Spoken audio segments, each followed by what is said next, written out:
All right, continuing with our series Carvings from the Past. E.J. Tenderman is a wonderful, wonderful wood carver who is, of course, he's passed on, and he left some books called The Big Book of Whittling and Wood Carving and other books, and I love the figures that he has in there. And if there were any more figures from the past, it would definitely be the patterns of his books and what he has. I mean, just an array of patterns for different things. But as I said, this series that we're doing is basically called Carvings from the Past. Carvings that very few people do anymore. In other words, they were rather crude looking carvings. I saw the picture of this specific carving we're going to do. It's very, very crude. The way it's carved, but we have to understand that back then they had very few tools and stuff, and a lot of these carvings were done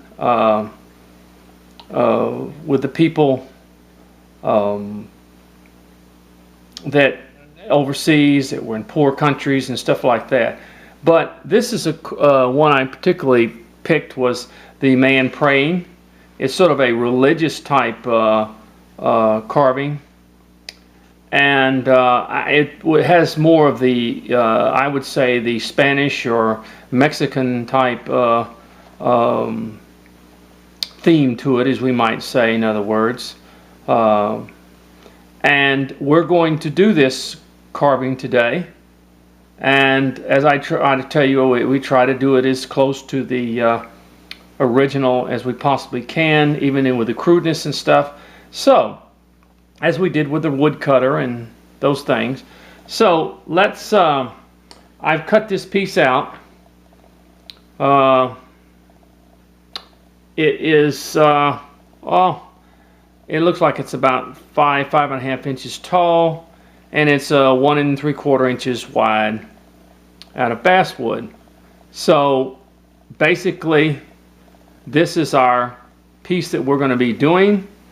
As you can see, the arms will be coming up here like this, and from this side, same way, they will be coming up like that. In other words, the arms are in that predicament or in that way to the hands, which are up in here and stuff. So basically, we're going to, but what we're probably just going to do is take this part off in here as we bring the arms forward in such a way. Alright, let me put this down here. Take our piece that we have here, and the first thing I would definitely want to do is draw our boundaries. Now, he is praying on a little box here, or a little piece there. So we want to the feet come up. Let me come across here, and it comes across this way, and then the feet come down like that, in other words. So as we draw it, I'm sorry, get this a little bit closer to here. As we can see, sometimes I get out of position myself. And of course, this here is the coat that he has on this side. And then he has a coat that comes down like this, and then the hands come out in here. So what I would do first is to just sort of where the hands are, I mean where the arms are, we want to just kind of bring that down just a little bit in there. Okay, where they would be.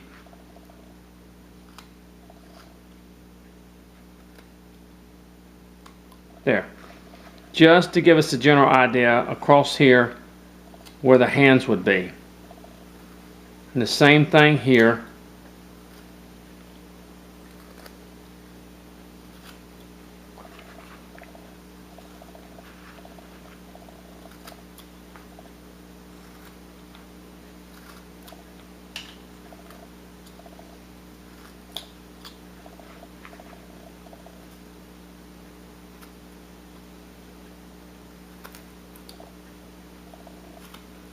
Alright, and this is where our hands will be in such a way. And then we also want to come down here, and we want to start removing a little wood here to get our boundaries where the little stool or whatever it is that he's sitting on, or kneeling on, excuse me. We want to get that, establish where that would be, in other words, on this figure.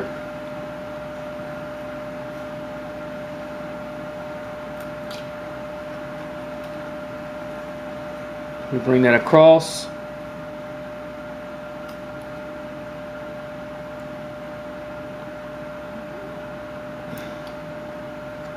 We want to establish where that comes. Okay? And where it goes up to the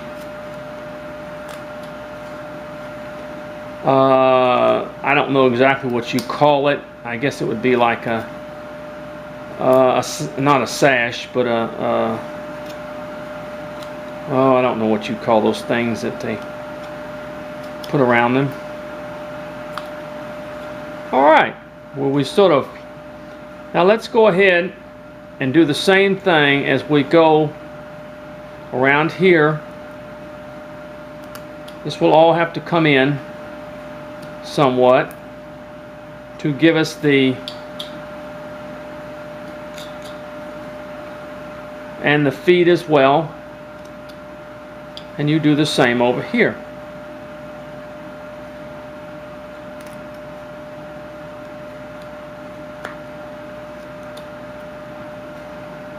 And this is what I call establishing your boundaries. In other words, what to cut, what not to cut.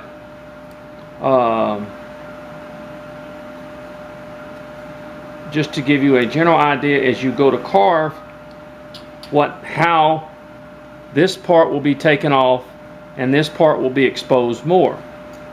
Okay?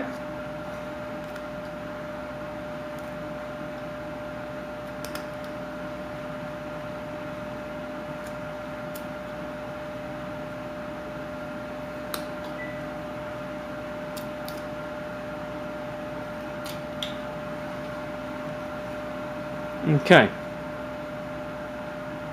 same thing here. Now, you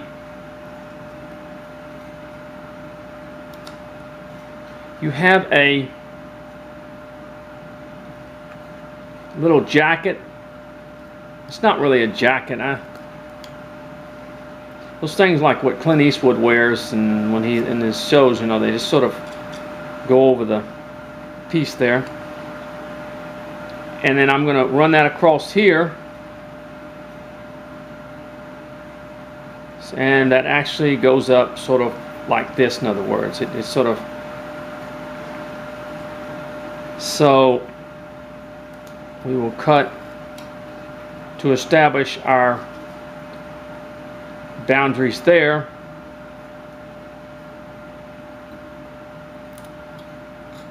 To let ourselves know this is, and of course, the boundaries that give the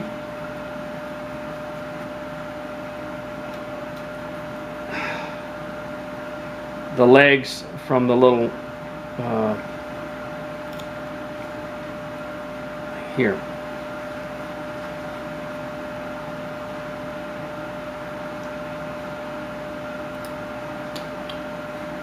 Okay.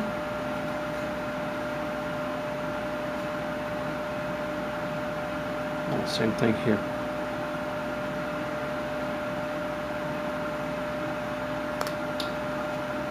By establishing our boundaries, and we can kind of get a dimension of how far we want to cut in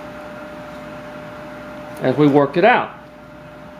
Now, we also have in here the hand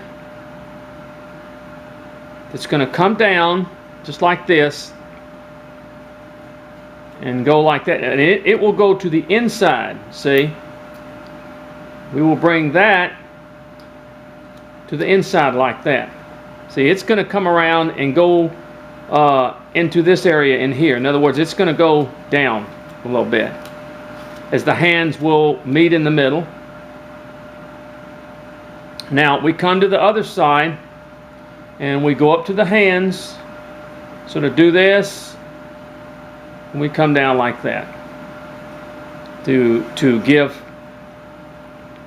our hands and our arms something to work with.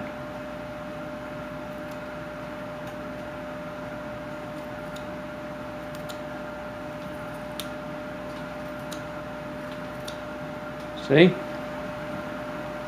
Actually, the hands meet at the middle here.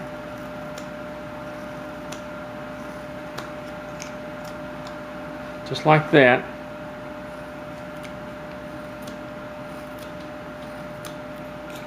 See that? See how they come together by meeting at the middle,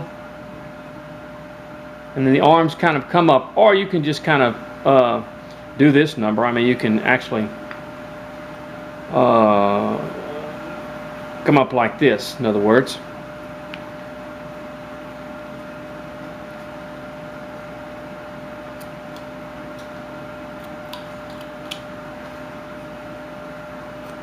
Where the hands will be, where the arms come up, and then they meet in the middle, just like that. So our boundaries again are done. Now the head will also comes through here like this. The head also has to be we'll make our boundaries for our head, where it's going to be. Excuse me. Same thing over here.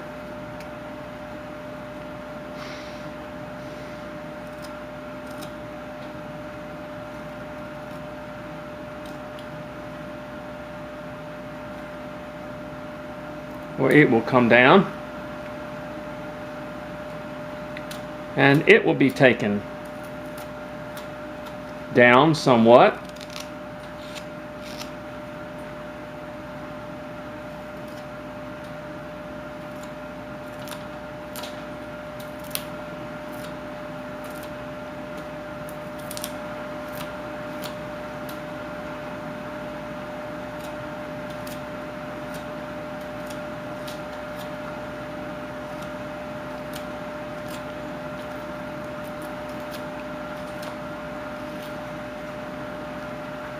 To give us that. As we see, the head is, of course, the wood is being taken away. And if you look at the picture, you see that actually the beard is kind of up a little bit and the head is actually looking up. So that's the purpose of it, why his head is shaped like that, because actually in this carving the look is up. It's up in the air, as probably the eyes are closed and he is praying. These religious figures were real popular. I think they still do them, especially in your European countries. Your Mexico, Spanish type countries, they're real popular in them because they were very familiar with the Spanish culture. Uses a lot of statues, and especially over in Mexico is what I'm saying. They have a lot of statues in their houses and stuff like that. And whereas I remember my grandmother, who was of Catholic descent,